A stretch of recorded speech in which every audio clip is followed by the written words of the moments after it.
Hello everyone and welcome to my Backgammon channel. Thanks for joining me today. Today I have a very special guest, Nick Blasier. Hello sir, how are you doing today? I'm doing well. Hi everyone. Thanks for having me on. So you might know Nick from his excellent commentary.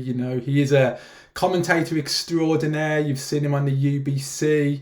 You might have seen him recently on the Chicago Open. I mean, how was that, Nick, the Chicago Open?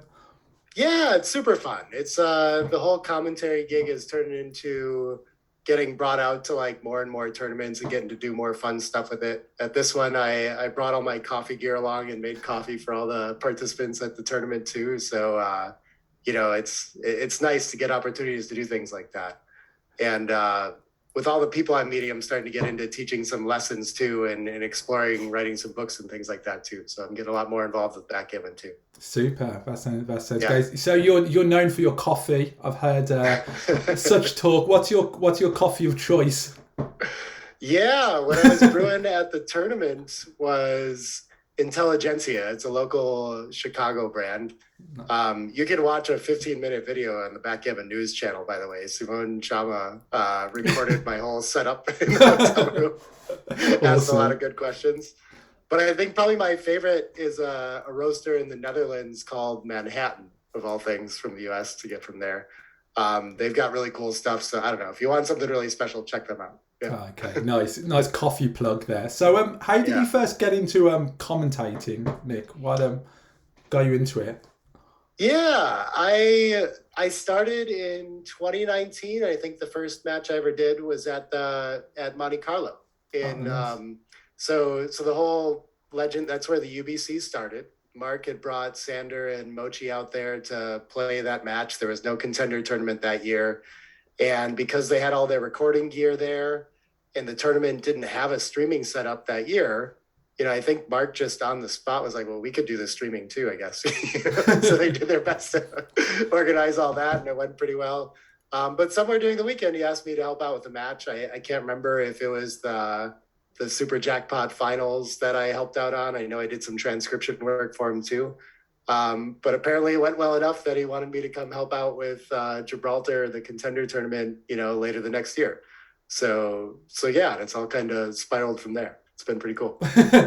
Are you kind of permanently on standby? You're like cabin crew. He just kind of calls you up and Right. I mean, I guess it's become sort of like a brand thing in a way, right? Like I don't know. You watch the UBC stuff. I guess you expect to see me on it now. yeah, So yeah, you're so part of yeah. the crew. I mean, and that's great. And I mean, how have you found it though? The commentating. Do you think you've got better at commentating the more you've done it, or refined your commentating?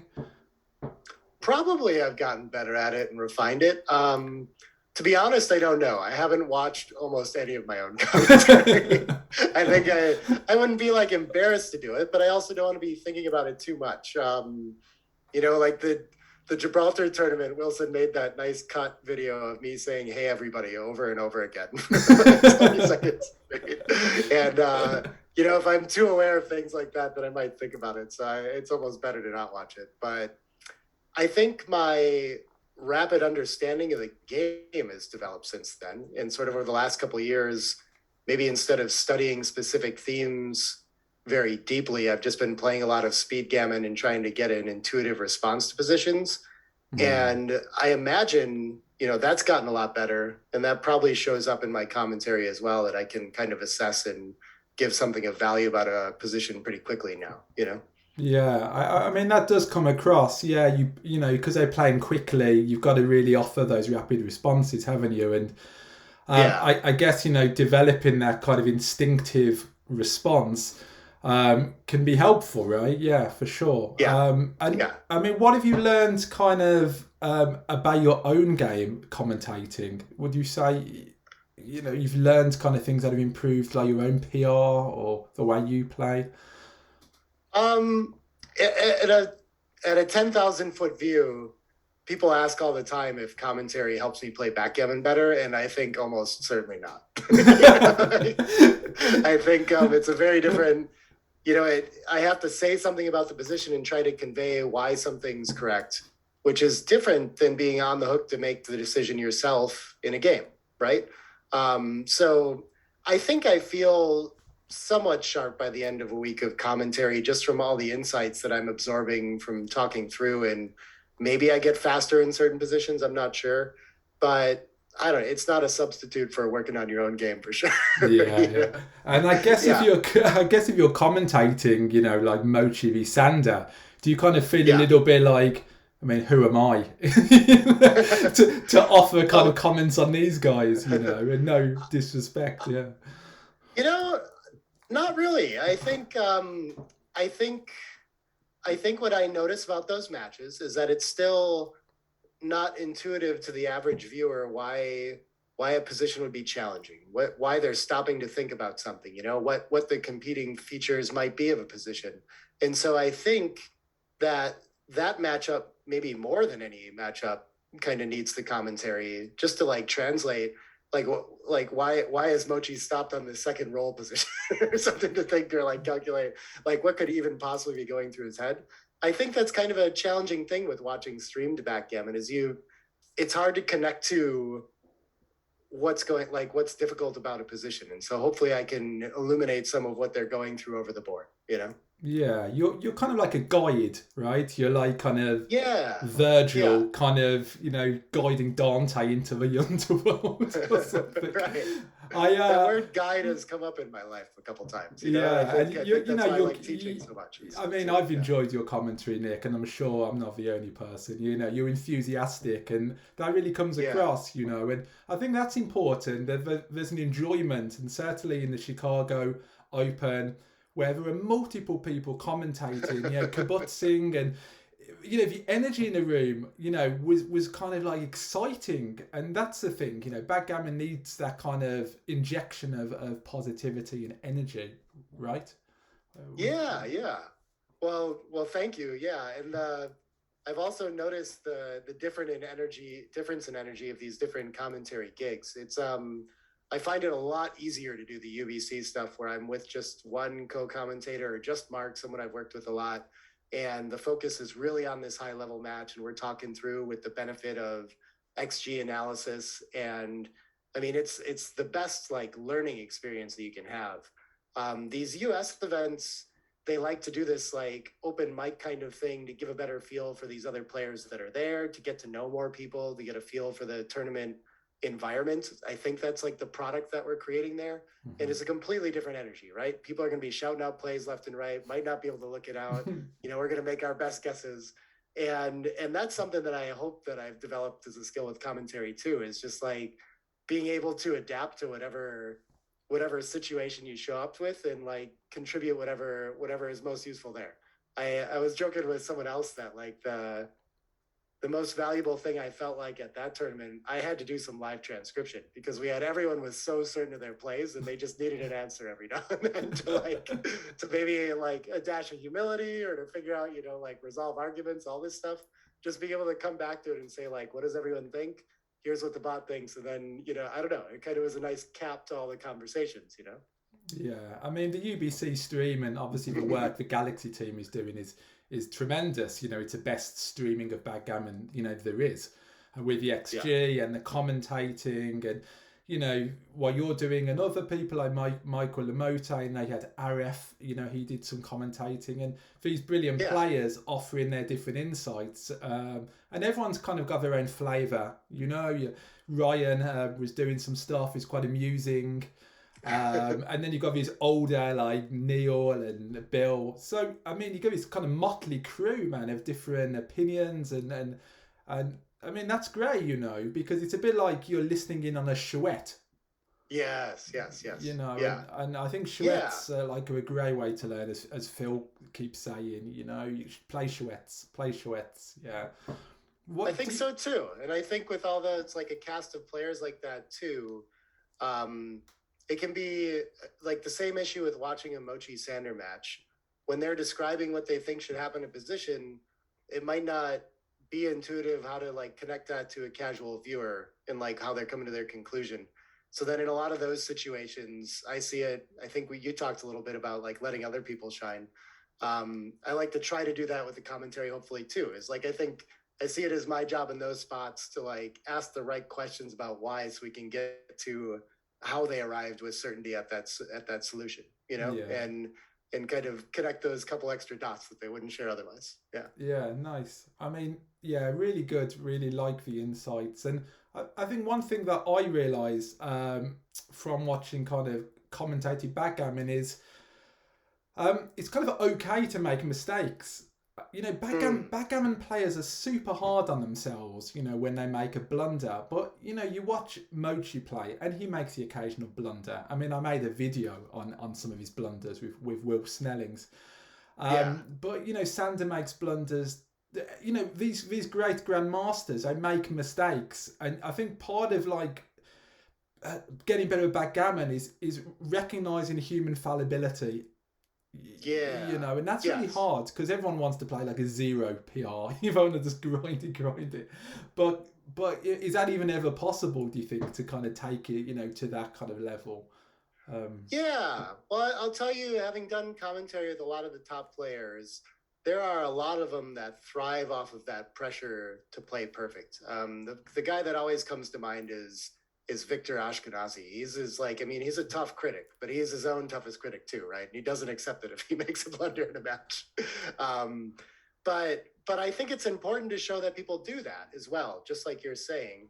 And I think there's this tendency in the community to sort of build up the best players as these gods, right? Like playing a mm, zero PR all the time. And I worry a lot that makes it really intimidating to a new player to come in and play whatever their game is, right? And not be able to play a zero. And like, is this going to be acceptable in a tournament format? And do I even belong here? Do I have any chance of winning, right? And to be able to show that like the best, say, 20 players in the world playing at a contender tournament or something like that. Like some of them are still playing up in the 5, 6 average range. And like an average 3 for a tournament still looks like a 5 or 6 match here and a 1 match here. And yeah. they've got that whole array. I don't know. I think that more realistic view of it is really helpful and encouraging to get in there and play yourself. Yeah, that's my opinion on it. Yeah, you know, definitely. I think we do kind of uphold them as these great kind of figures, you know, to it. And you know, aspiration is a good thing, of course, you know.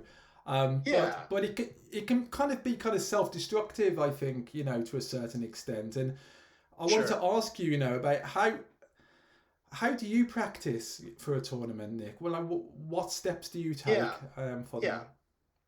For me, I'm definitely less of that tough critic. Like I'm quick to, I do a lot of transcription at tournaments and look through to get a peace of mind about how I played. But I try to make sure I'm not using that to like beat myself up and also not like feeling overconfident just because I played a clean match, right? Like it's really Mm. important to stay objective with this and learn from positions and maybe somehow I magically played a 1 for a match, but should I really have played a 0 in this one because I knew this stuff Yeah. and could have applied it right.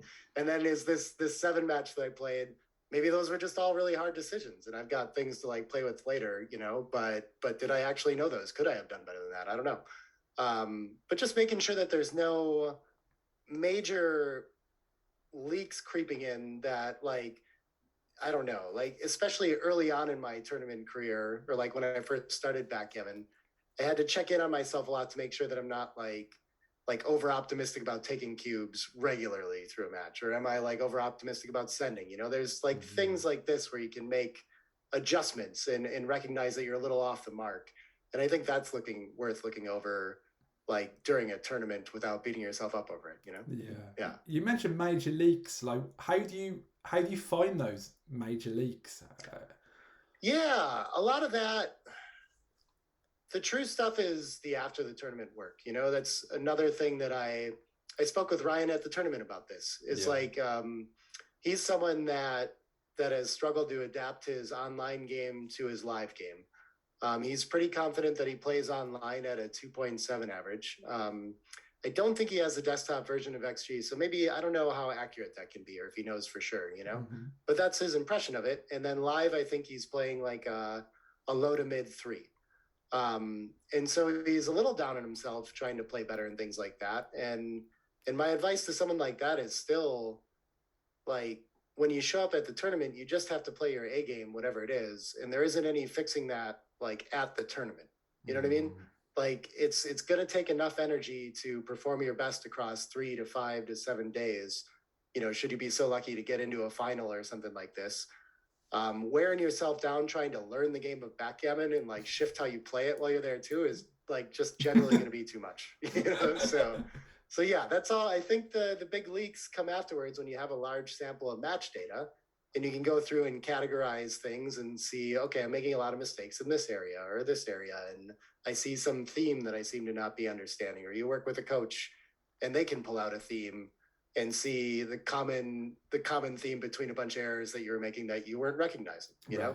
Right. So the post analysis, the categorization into like a blunder database, for example. Yeah. What about kind of preparation? Do you kind of go onto XG and there's like bang out like a ton of like 7-pointers? Or so I try not to be playing too much outside of the tournament at a tournament. But I know a lot of people like at least a little bit of warm up. There's this whole game one syndrome. You show up in your first match and you're not ready to think that hard. Yeah. So playing like one practice match or making sure you're feeling like you're operating the way you expect to over the board, you know, just turn your brain on somehow, whatever that is for you. Sometimes for me, that's more just like focusing on all the physical stuff, like getting yoga in or a workout or some breathing exercises. Like all these things are really important to me. And they keep me thinking my sharpest to stay like physically on top of things. And that can be more important than like the warm up XG game. So there's a little bit of like triage of what do I have time for as well, right? Yeah, that kind of peripheral stuff is really important. Like same for me, I like cold water in the face, bit of fresh air. Maybe kind of just do a few laps of the room. Maybe some affirmations in the headphones, just so you're kind of in a healthy psychological space. Because you're right, you're going to a first game and, you might just slip up and make some silly mistakes afterwards when you think like, how did I miss that? But it's because you're still kind of trying to like kind of process, the kind of the tournament in some ways. You've just kind of arrived and... the UK tournaments, they always have like coffee, biscuits, cake. They put on like this big spread and it's great, but I think I always have to hold back a little bit thinking I don't want to like tank up on chocolate rolls and caffeine. I mean, so I don't know if you can make that work for you, great. But yeah, that's another thing that I'm really tight on at tournaments is like the dietary things. I'm a pretty sensitive eater, and I know that's going to throw me off my game if I'm not feeling well because I eat something different. So, I mean, I think to me, tournaments are like a physical performance in a way too, and it's just like the less variables that you have to mess with, the better. And another big one you reminded me of like processing matches is, at the end of the day, I can have a hard time getting to sleep after a full day of backgammon too. So having some plan, whether it's meditation or like reading a book, usually does it for me, some fiction book. But I have to do something to get to sleep too and make sure I get a full night's sleep and I'm not just thinking about positions all night. So separate from the game, get your sleep, get you all rested up, and then come back to the game. I mean, I know that feeling. Yeah, you play like 5 matches back to back, and you're just pumped. You kind of, your mind is whizzing. I mean, do you kind of have like a bank of reference positions you look through before you start a tournament? Does that work for you?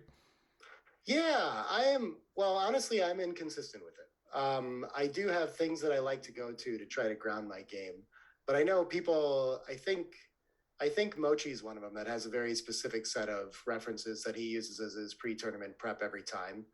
But for me, like freshening up on some cube references can be very helpful, especially some late game ones. I can forget some like crashed position or some of these sorts of like end game after the hit cube scenarios that aren't intuitive at all, and you're not going to be able to solve over the board. You just have to remember them, right? Maybe freshening up on take points and things like that. Just like some simple things that are going to ground your game back into like what you know already. Anything like that, it's ideally it's not like a new book that you're reading right before a tournament and then trying to figure out how to apply that. Right? I think it should be at some point you have to turn to what are the fundamentals and what am I going to be able to do in this tournament? And that's that probably starts like at least a week before a tournament for me.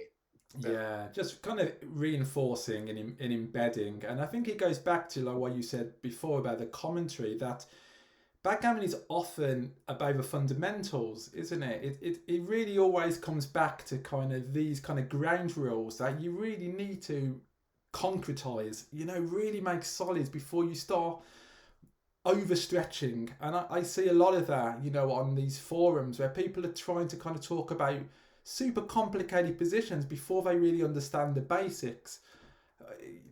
I mean, what would you say about that, Nick? Do you think that's right? Yeah, I hope to solve that with a book someday. I don't know. I teach lessons from that perspective too. And it's a thing that I ran into in my own study as well, is that most people seem to know the game of backgammon is this like this broad collection of ideas. And I'm picking from these like make the 4-point or a run or a split, and all these like you have all these ideas of plays and you just kind of pick one. And it can be difficult looking at a position, understanding which ideas are relevant and aren't, right? And I got to a point where I had these like really good rules for specific defined game types, but then when it started to blur, or you could choose from two different, or you weren't sure exactly what game you're in, I didn't really know what to do, So yeah, I think we lack like a really strong book on just like fundamentally or what's happening and looking at a position and seeing what's the top level strategy thing going on in this position. You know what I mean? So I've thought about like, could I really make something like what are the default plays in these different scenarios and stuff like that. So it's an idea I have, but nice. But yeah, it's very often the case that if you can understand that in all positions, you're playing really well. And the tactical stuff, it's going to matter a lot more late in the game and things like that.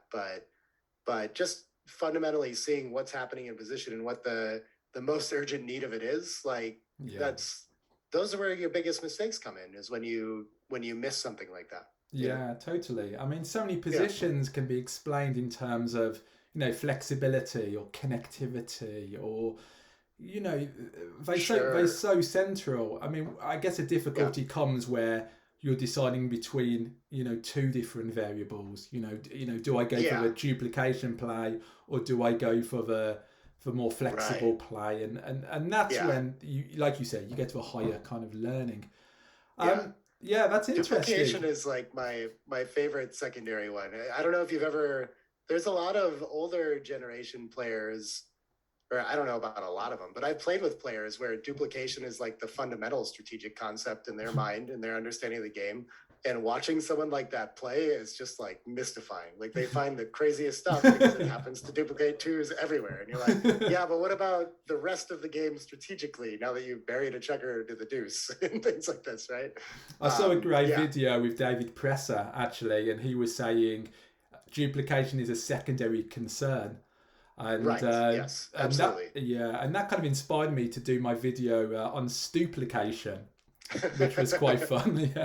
Just like overusing kind of duplication, but you can overuse anything, right? And part of backgammon is the unlearning, and I guess commentary is good for like, oh, I'm doing that too often, I need to undo that, right? Does that kind of come up? Yeah, I mean, I guess in commentary, I do recognize when I just have the wrong idea about a position or I miss some feature. Yeah. But I feel like most of the time too, I'm just making some gut feel statement about it, and when I see an answer or something, then I can quickly see what I missed, and it's all happening so fast that it's hard to separate. But yeah. How have you seen other people preparing, like particularly the UBC? I mean, what do players do there before the tournament starts?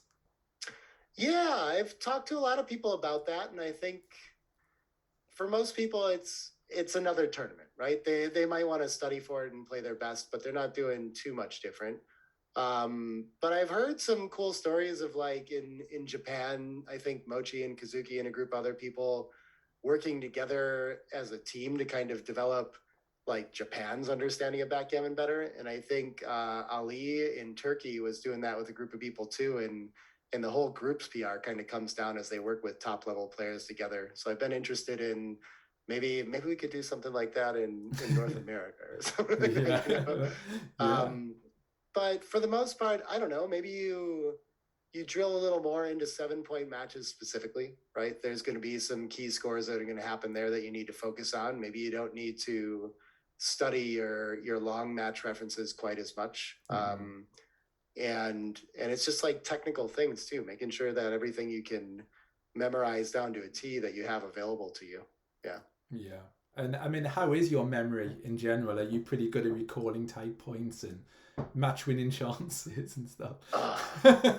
Me personally, no. That was everyone talked about early, like just start by memorizing the five-way take point. And I was a guy early on that was very happy to do some heavy mathematical lifting to learn the game and all this. And that was one that I just was like, I don't think I can do that. I keep trying to get closer to it. And where I've landed, and where I think most players really honestly have landed too, is more of a intuitive feel of these. And this is the book idea I'm working on right now, actually. It's just like practical match adjustment from money play. Like I'm gonna hopefully skip over take points and exactly what's different, like as much as I can, and just talk about, well, what actually happens. What do I do different? At this crazy 4-away, 2-away score, do I need to know exactly what the raw take point is, or just can I make some other general adjustment? And that's kind of how I'm studying those matches now, is that there's a small enough set of scores that I can have an idea of how each one feels and kind of leverage that in a 7-point match. Yeah. That's cool. There's kind of a tension sometimes between that kind of gut instinctive response and then more of a kind of a mathematical number crunching technical side. And I think some players are more kind of one or the other. Yes. You could say. Yeah. Like maybe Falafel was more like an instinct guy, over the board. Whereas Dirk is probably more like cube take point, this, and I guess you've got to kind of be a bit of both, right? You've got to have that kind of balance. Maybe. I don't think you have to. I think Sander and Falafel are great examples of people that probably didn't really study the mathematical side. And I think once Dirk's performing at a tournament, I don't think he is generally calculating take point. Like he probably thinks about at these scores whether to adjust a race by a pip or two or something like this, depending on. But these are very specific scenarios you get into. Yeah. And usually it's more of a feel-based adjustment. And I think when he's at home studying, he's looking at these numbers for sure. And that's how I approach it as well.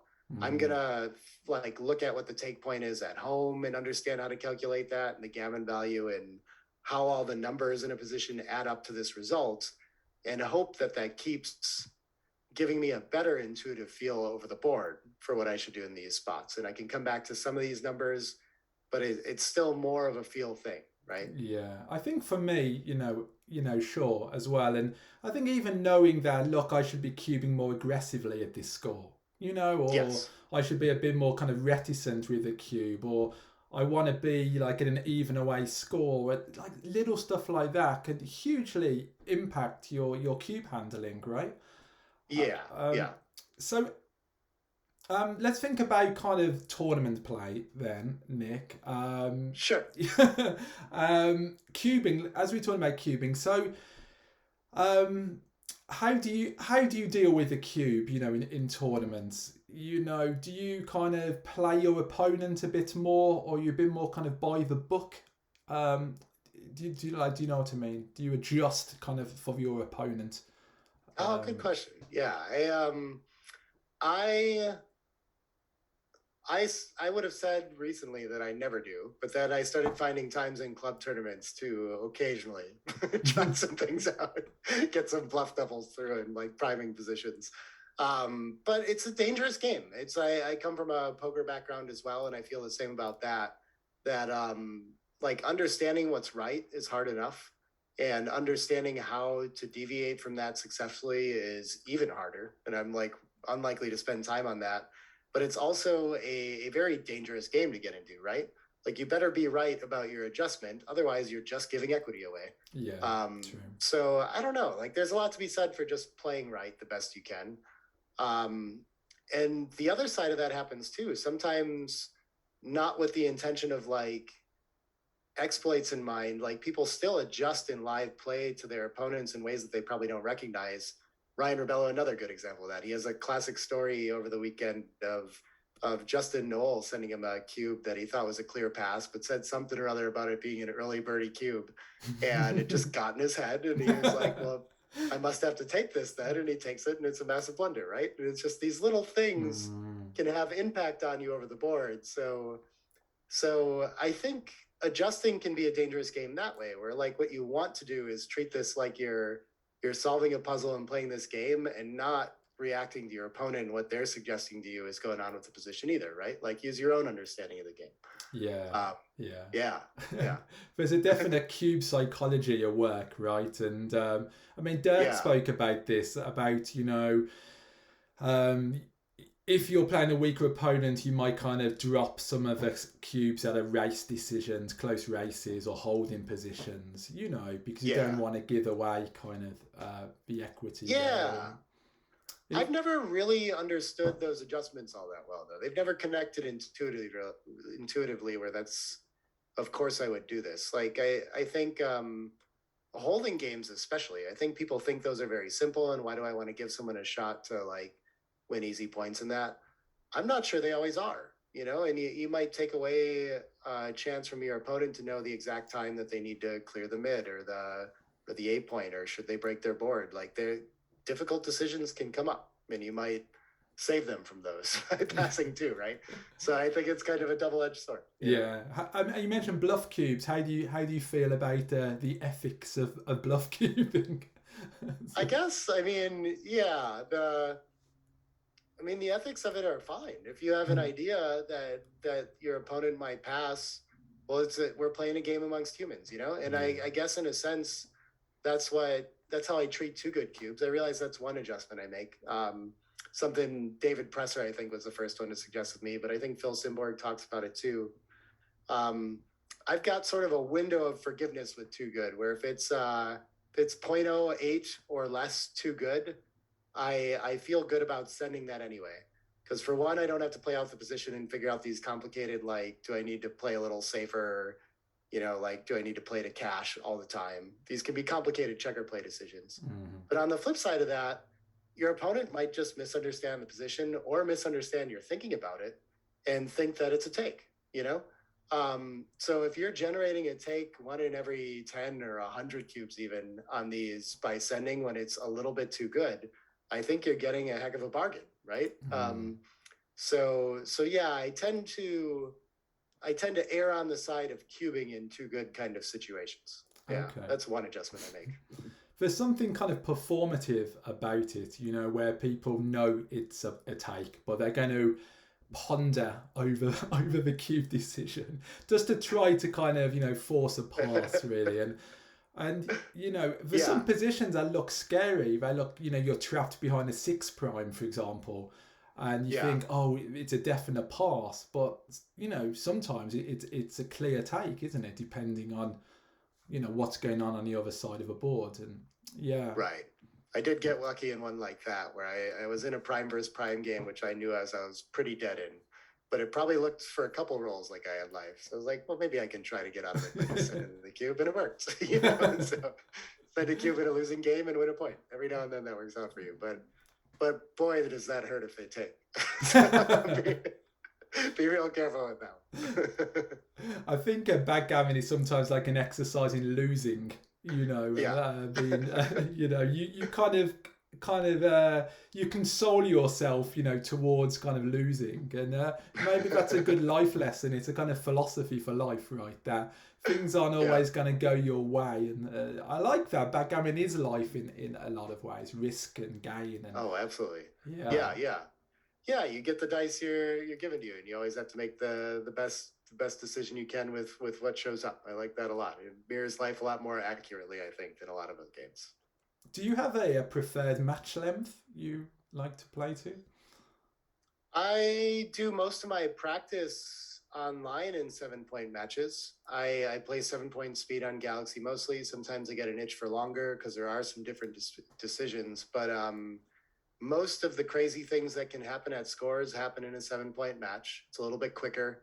it's a nice length to study afterward. I never feel overwhelmed by like a 20 game match that I have to review or anything like this. So I kind of like that for my self practice at home. When I'm out at tournaments, I don't know if I have a strong preference. I think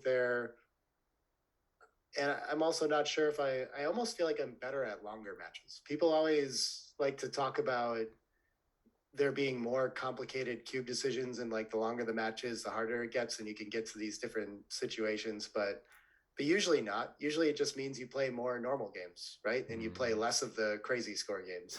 So it's I don't know. It's never been clear to me what's actually harder or anything like that, or where skill shows up in those games. Yeah. I like to listen to music sometimes when I play. A bit of hip hop or a bit of classical music. I've got a very eclectic music taste. Do you put the cans on when you're playing?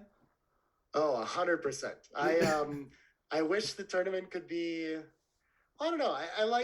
There's spots for the game to be very social, so I don't want to be doing that in a chouette or like the club tournament or things like that. But I do play a lot better if I can be in my own world and focus on like the running pip count and all the things I need to think about and not be distracted by people in the room or anything going on. And for me, the music of choice is always like doom metal, like whatever the loudest just guitar tones, and hopefully not too like mathy or vocal or engaging. I just want like white noise, and so that's what I'm listening to if you ever walk by me with the cans. Interesting. Does that kind of not kind of distract you or no? It's like meditative and relaxing for me. Yeah, wow. It's so nice. I think you're the first person to kind of say, to say that. Yeah, no, it's I not. Don't know, I compare it all the time to like gong bath music. That's what that stuff is to me. It's not that complex in structure, but there's a lot of different overtones and things like that going on, and it's very nice to just like sit and let it wash everything else out. Yeah. So you seem a bit like a spiritual guy, Nick, from this, and I'm just kind of getting to know you, man. Thanks obviously for coming on my channel, but how do you incorporate that kind of spirituality into your game? Does that really help you focus? Yeah, I think it's probably just my, like we were talking about, like my presence and my engagement with my like physical and emotional state that it like really reflects in, so that I'm showing up very calm and I'm not affected by the results of the dice or anything, and I'm just sort of I play my best backgammon when everything's just a puzzle, and I rarely remember shortly after matches whether I won or lost. Like I can remember a couple decisions and like, oh, I'm not sure about that one, and I'd like to look and study that. But I'm not too connected with like when I'm playing my best backgammon, what's actually going on and who's lucky or not or anything like that, Yeah, that's super interesting. It's like you're anchored in the moment. I used to do performance poetry. And it was interesting because I'd be on stage and I'd do this kind of soapbox poetry. And then after the performance, I just couldn't remember giving the performance. Yeah. And I don't know what that is. I guess I was so much in the moment, I'd kind of dissolved my presence. Or is that why you're saying a little bit kind of about not remembering the match? Exactly. I'm just very much there and thinking about, I can remember and reconstruct positions through a match quite clearly. But the roller coaster of cheering for a match when I'm doing commentary is just like, it's not there. Like I'm not, oh, it's so exciting they rolled this, or like, oh, I need this. I'm not like rooting. I'm just thinking about what am I going to do next? What am I going to do if this comes? I'm just trying to be ready for whatever decision comes next. I think if you get over focused on those other things, they're just distracting from figuring the game out. Like the Japanese players have just amazing self-control and composure when they play, and even if they get this awful sequence of rolls, they don't even flinch. It's remarkable, because you often see the opposite in tournaments where people just lose their shit basically. Right. Do you get any of that kind of in have you seen kind of much of that in the tournaments you commentated? I don't see a ton of it. That's been always, I'm so excited to participate with the UBC because of the absence of that. That it's just like so much respect between the players, and everyone understands it's a dice game. Everyone's been there before, right? I feel like there's a little bit. I'm surprised that people can play this game for 30 years and still be angry when dice happen. Like it's happened before, right? It's a little bit of insanity to keep coming back and expect a different result. Right? That's it. Good point. But yeah, no, I don't. In like more, I guess, regular tournaments, I haven't run into a ton of it. That's really like pushed me off. I guess having the headphones on helps with that too. If someone's complaining about their dice or not having a good time, well, I'm not really part of that. I'm just playing my side the best I can. But for me, I've never felt that way. I've never been like super upset by like lucky dice or overjoyed by getting so lucky to win, or I don't know. I'm just there to play, and I'm probably more like, I hope I kept it clean and I can earn my next BMAP title, Nice, yeah. That's pretty mellow. Yeah. So is that like a Wisconsin thing, or is that like a Nick Blasier thing? Have you always been pretty like mellow, laid back as a person, or is that something you learned later in life? I don't know. To some degree, you have to be able to keep it together during poker, like during a hand, right? You can't be like reacting to the next card that comes out on the board and giving away physical tells and stuff like that. So maybe shutting that off some and focusing on a game is something I learned through that. I think of myself as an Austinite, by the way, as an Austin, Texas kind of person, more than a Wisconsin one. I just moved back and I grew up here, but I was there for about 15 years. And maybe that is the vibe of Austin, Texas a little bit too, but I think it's just as much a me thing. So, yeah. Nice. And do you still play poker? Still do that? A little bit when it comes out. I don't seek it out all that much, but yeah, I do pretty well if I can sit in like a small game around town or something like that. I was going to a tournament here in Madison and cashing in that like every week for a little while, and I was like, all right, poker is pretty fun. And when did you get into backgammon? Like, how long have you been playing for? I've only been playing for, I think, 7 years is the number I came up with now. But I must have learned the game in like the early 2000s, and I played for a couple months with a friend. My friend had studied chess growing up, his whole childhood, and learned that game way quicker than I did, and it got frustrating pretty quick, and I wasn't willing to study at the time.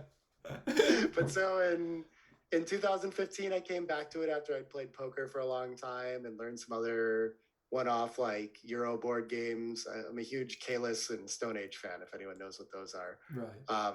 But I thought it would be cool to play a game where the strategy is more developed and I could actually read books about it and study from AI and things like that, and approach a game with like real humility and try to learn from what everyone else has done and know that I'm not going to get to the top of it anytime soon. So yeah, that started in 2015. I was having a surgery and I needed something to keep me busy that wasn't CrossFit. and I thought maybe I'd do that for like 6 months to a year, and I liked it more than I expected and kind of stuck with it. So yeah, it sunk its claws in. Yeah. right, as it does. Yeah. Do you know the Myth of Sisyphus? Have you heard of that? I have heard of the Myth of Sisyphus. I really like the essay by Camus as well. Big fan of that. Yeah, absolutely. Yeah. I sometimes think of backgammon a bit like we're all pushing, the boulder up the hill, and then it's rolling back, and we're pushing the boulder up the hill. But there are those moments of realization where we are at rest, right? As Camus says, where we're at the base of the hill, and we're at peace. And I think that's the beauty of backgammon, right? That it's a difficult and complex game which requires hard work and perseverance, but you get those moments of like enlightenment and beauty from studying, right? Yeah, absolutely. And you're like I've really like understood something here, and that keep I don't know, maybe I'm just waxing lyrical, but I really think there's something kind of in those moments which keeps you going. Right? Yeah, I find a good analogy there as well. Just that, like, a lot of the top players, especially before the UBC, it's easy to talk about, like, going to a tournament. Like, what on earth is the difference between playing a 3 and a 2.7, right? like I'm not winning more matches or more tournaments because of that. But it takes a ton of work to get your game from a 3.0 average to a 2.7. And so the question for a while is like, why would I ever do that? And now we have a tournament to test that kind of too. But there's always something intriguing about like part of the answer is always going to be because maybe because maybe I can play a little bit cleaner than the next guy. It's just nice to have that metric too. And I don't know, I think people just craved to push up against something and get better, right? So yeah, totally. You're testing your limits constantly in backgammon and getting better, and grinding down your PR, over time. But the difference between like even a 2.8 and a 2.7, it's pretty big, right? Right. Yeah, absolutely. And like you say, I mean, through experience and through using XG and through like the database, you're going deeper and deeper, into it. But how do you kind of stop the noise, like hundreds of positions and hundreds of themes, and like how do you kind of find a way through that to really get over learning? Yeah. The thing that I do with my students and myself is that categorization of work, of course. And then at some point in that, you just have to pick something, So I'm going to have countless errors from a weekend of 10 matches, right? And I have to find the one that falls into a bucket that's a theme that seems studyable, and like I could really lop quite a bit of equity off if I just like focused on this topic, or this is one that I know I can get it right. I can get this down to 0 if I just spend time with it, right? So maybe I'll do that. Or maybe some other category is just like really exciting to me right now. Like this looks fun to like try to figure out what puzzle's going on here. I think that's an understated thing in learning too, is like keeping it fun. You don't always have to be grinding on the things that you don't want to work on. They're the highest equity. It can be something that you just think is cool to study, But yeah, again, like just, you have to pick one. You have to pick something and give it some of the attention and go with that, and understand that you're not going to solve your whole game in a day, right? It's a long game to study. yeah, sure. It's a long and winding road, as the Beatles would say. Yes. You've mentioned a few times that you're giving lessons now, looking for students. So I mean, that's fantastic. Really good. What would the first lesson look like with you, Nick? Yeah, I hope this is actually something different than most teachers are doing. But what I've been starting every relationship with is asking for a set of 10 or so 7-point matches from Galaxy or wherever you've got it, like something recent. And, I go through an interview process where I ask people where they're playing and what they want to work on, what their understanding of their gaps in the game are, why they're coming to me. And a lot of times they have some instinct about like, I need to learn about just the cube in general. I'm kind of lost on, or I don't know how to assess my game plan, whatever. But part of why they're coming to a teacher at all is because they maybe don't have all the tools to describe the deficiency in their game either. So I go through all these and categorize them as though it's my own match review, and assign what categories I would use for it, and try to line up what they're saying with like what I'm seeing in there too, and then come back with like a more specific, like, okay, you said this game plan thing. What I'm seeing specifically is like choosing in the middle game to commit to something, or in the late game, you're having trouble switching to one when doubles let you do that or something, right?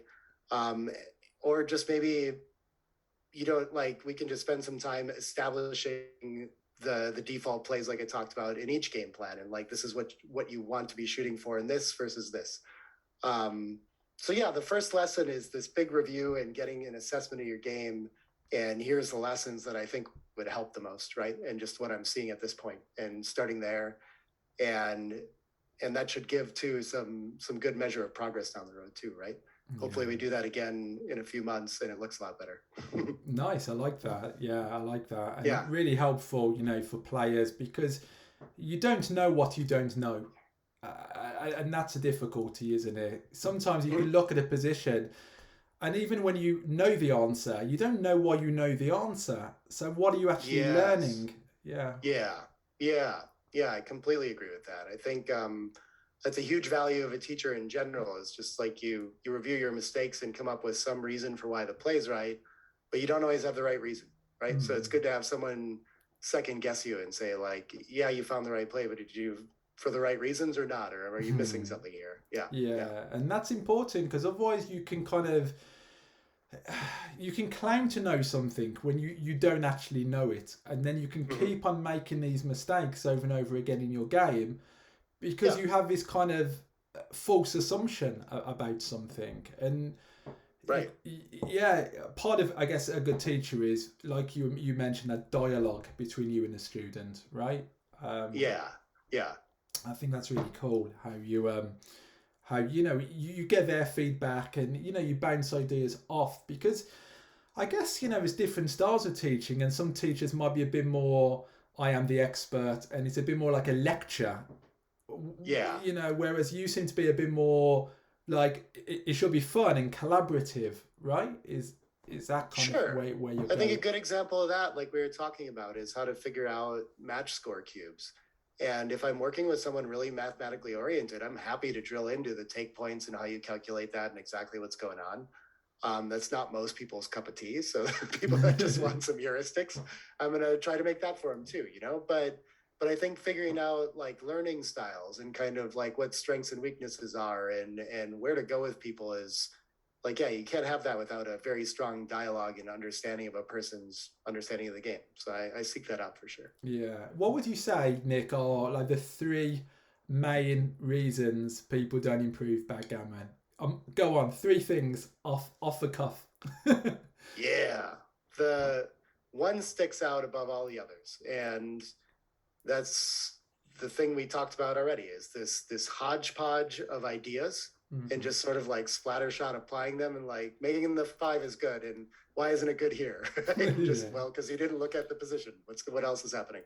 So trading a strategic understanding of the game for just this mix of tactical ideas and not understanding what holds what level. I think that's the biggest place people get stuck. And it's really easy to learn a new idea and introduce a new wrong thing in your game and start applying that everywhere and making new mistakes, right? Yeah. Man, two more than that. I think those are tough. That foundational one's really big. Probably deliberate practice on topics is really big. I think if you want to get better at the game, you need to step away from the game and understand holding games or understand back games or understand opening play. I think you need to take some time to really digest these as a topic and then bring that back into your game and have answers in those spots. And if you're always just trying to solve that through triage, like when it comes up as a mistake, it's hard to build those big themes, So I think stepping away and focusing on some themes helps out quite a bit too. The last one is probably deliberate study of your matches. It's very easy to play a match well and just think, well, I play really well. I'm great at backgammon. Why do I need to study? So I think it's important when like any match I'm playing on Galaxy is a study opportunity for me, and that's why I'm playing it. And so I'm going to go through that, however many mistakes, however clean I looked or felt through it. And I'm going to look at the decisions that I was confused about. And sometimes something that took me a while to figure out is like crystal clear. And I'm going to look at that and like, why did I think another play might be close? Like what's going on there? And maybe I can learn something from that. I think learning from the decisions you got right is very important as well. So instead of just looking at your blunders and being like, oh, I screwed that up, dang it, and that's the one I got wrong. Like you have to spend time with it to understand what you got wrong and correct that, but then also spend time with the ones that were difficult that you got right and make sure you like hang on to that thing you got right? Yeah, totally. And that you don't lose that in the process. So yeah, I'll give those as my 3. Really cool. A lot there, and I totally agree with you. And particularly your last comment, when you analyze your matches, look at what you did right. Like bring in that kind of positive reinforcement, because maybe you've played some clean games, or maybe you've really got the cube decisions right, throughout the match. And, Yeah. rather than just kind of, have this kind of masochistic approach to analysis where you're just like, oh, there's a blunder, there's a blunder, there's a blunder. It's like, no, there's a lot of moves here which were good, and were difficult, right? You're playing like a prime v Right. prime, and you're making the right plays. Like, acknowledge that, right? Yeah. Yeah. You probably learned something over the board figuring that problem out because it took you time and it was complicated. And if you don't take the time to solidify that, you're going to have it like the same problem next time. Maybe you don't get it right next time because you forgot how you got to that answer, right? So it's good to take those things and keep the ones you got right as well. Yes, absolutely. Yeah. And Yeah. what do you think kind of students want? What are they looking for in backgammon? In terms of kind of learning and content. It's a difficult Yeah. question. What are they searching for? Do you think? I try to relate to what learning the game was like for myself, and apply that to some degree. And it's a really big, complicated game. It's impossible to get through a match early on and not run into something that you've never seen before. So simplifying and connecting the game, I feel like, is what a lot of people need. And what they want is to improve and to just like get into a backgammon game and never feel lost and feel like they're performing at a level that they feel good about, and like they can show up and be an open level player or something like this, right? Like that, like I feel good about sitting there. And I think what that means to me, interpreting that, is like what I was saying, like connecting these ideas, seeing the big picture of the game, and just really knowing where you're at, like giving you the answers to this thing that just looks like a bunch of disparate positions and making it cohesive somehow. Yeah. So the UBC, let's go back to that because everyone knows or should know about the UBC. Terrific kind of tournament, best players in the world, matches judged by performance and also the win. So I guess being around so many strong players, how does that feel for you? Do you sometimes feel a bit like starstruck, or It's not really? inspiring. No, it's not starstruck anymore because I feel at home. Really, it's always so like I know all these people pretty well now, and we have so much in common. Just like even outside of backgammon, just like the type of people that we are, and it always seems funny to me that I have to like travel halfway around the world to find like-minded individuals. I can just like sit and feel like myself for a week, But I'm also always inspired. Like I can see these people working on their game and the work that they put into it. I can see little things that I've figured out that they haven't on occasion, and I learn things from what they're doing that I can add to my own game. And I leave almost every one of these UBC tournaments thinking like, I could be a grandmaster if I can maybe work on this, Yeah. And then when I get into it and doing a lot of different things, it's hard to put the time in. Like, and you start to run out of time and get different focuses, and the excitement kind of fades, But I feel super inspired to work on my game every time I leave a UBC event. Yeah. Yeah, also you must get like these mini lessons, just through conversations with the players. Does kind of stuff come up when you're just chatting with them? Do you find that kind of you get these little every now and then at this like granularity of the idea, right? Which is again really important to separate from these strategic concepts and how you really get the game. But like at the Chicago Open, it was a holding game, and Neil Kazaros made a point in his board that volunteered a shot, and I think he was like leading the race or something, and it just like kind of contradicted my understanding of how to play holding games. I would want to play quiet and maintain a leading race if I'm ahead in the race, but he volunteered for some reason, and he just showed it to me afterward, and it like reversed and liked his play better on plus. And I was like, how did you know to do that? And he just said, well, it's very likely that I'm going to have like a blot hitting contest to escape my anchor at some point, and to get through that safely, I'm going to need a board. So like you really need to have a pure board in these kinds of spots. And it's just a way of seeing this position. Like I hadn't been looking at that position that way at all before. And now this is like an idea that I can look for in mutual holding games specifically. Right. And hopefully I don't show up over adjusting with that too much, but I think I get it now. I think I have enough of a base where I can receive an idea of that and be like, oh, I should look for that in more positions, Yeah. Nice. So that was one of the illuminating moments, right? Enlightenment, or Yeah, even yeah. cognitive dissonance, right? Right. I, Yeah. And what yeah, is this going to do to my PR? Like nothing. But these are the exciting things about you find out these little ideas that people have like stumbled into and they just know somehow. And I think that's the real inspiring stuff is like, oh, this is another way I could be spending time with this game and maybe enough of these things that I'd make a big improvement. yeah. So I mean, I've yeah. picked up some really useful stuff just on chatting to people, and a player said to me years ago, what's your second best move? And that Mm, was just something that I was like, whoa, like, yeah. and that's really improved my game. Always thinking like, oh, I can make the 5 point, but Yeah. also I can do other things on the board. And we spoke about that, slipping into these comfortable plays without really thinking. Um, Yes. Yeah. Yeah. how Yeah. mm, I still want to work on that idea of not looking at positions in terms of plays and like what does the position want to do?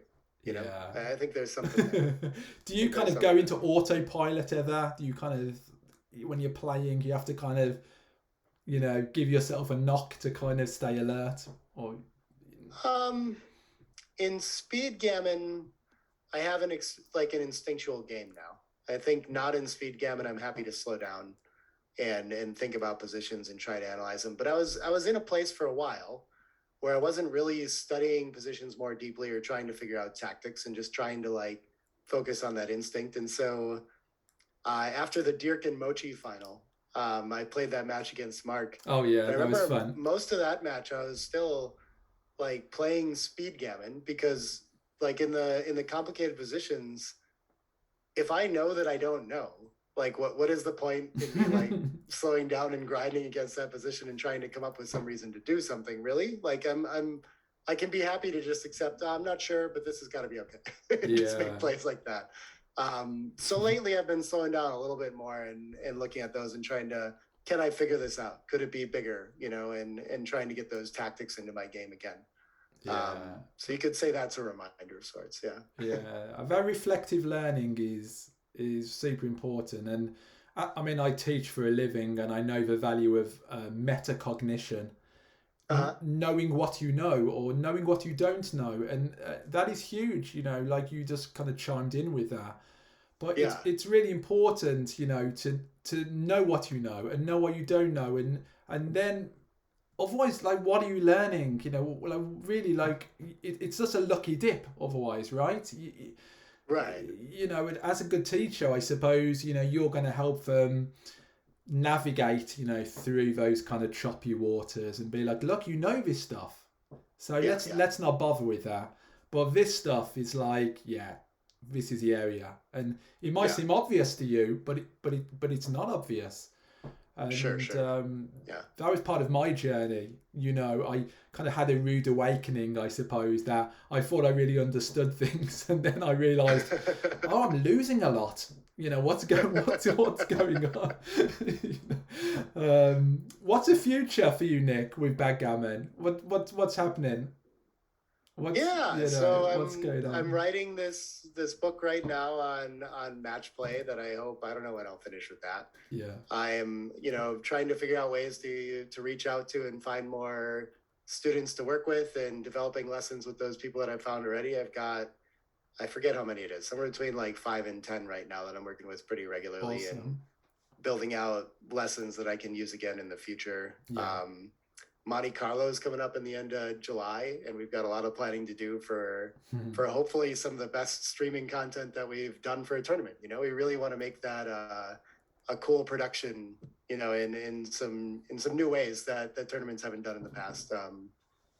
That's the short term, and then getting out to whatever other tournaments I can get invited out to. If someone wants to bring me out to like work on things, I'm broke. I can't buy it on my own, but I'll be there. I You want to need to go. play some more poker, kind of. Yes. Are you coming to any UK tournaments, Nick? The UK Open, that's Galaxy sponsored this year. Art Benjamin's on his way to Oh, give a really? talk. Oh, that's awesome. I have no plans to. Again, like I'm down.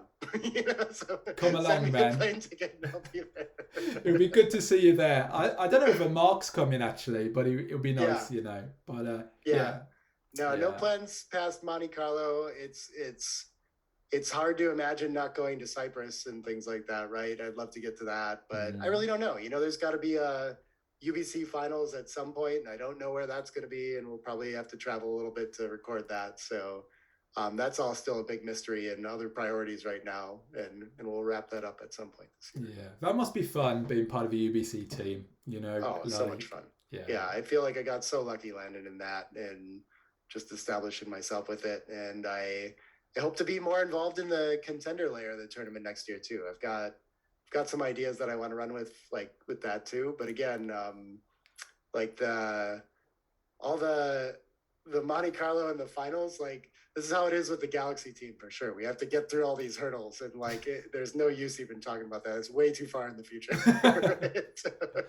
So we'll get there. Yeah, no, that's going to be a phenomenal tournament. Yeah, it's going to be terrific streaming. And, we all look forward to your commentary as well. So that's going to be, great to tune in on. New book coming, as you said. You're doing teaching, so I'll put your details in the video description. So thank you. So people can just reach out, and yeah, like and subscribe to my channel, right? Because Nick Blasier, I've had Will Snellings, I've had Zenek Ziska, Dirk Sheeman, and more to come. Let's just grow the game. Let's enjoy it and expand it even further. Thanks so much, Nick. Thank you for all the content you're making. I think it's really cool, and just it's such an exciting time to be doing more with Backgammon with how much content creation is happening. I'm excited to see these new channels pop up and want to get to know what y'all are about. So, super. Thanks so much. Anything else you'd like to add, or we'll just wrap it up? I think we covered it, man. Thank you. Yeah. Well, thanks so much, Nick, for being on the channel, and giving us your insights into tournament play and, just some anecdotes. Really enjoyed it. My pleasure. And all the best, in the future with your book. Look forward to reading that and your commentary, which is always exciting to hear. Thanks so much, Nick. All the best. Thank you. Yeah, see everyone soon. See you soon.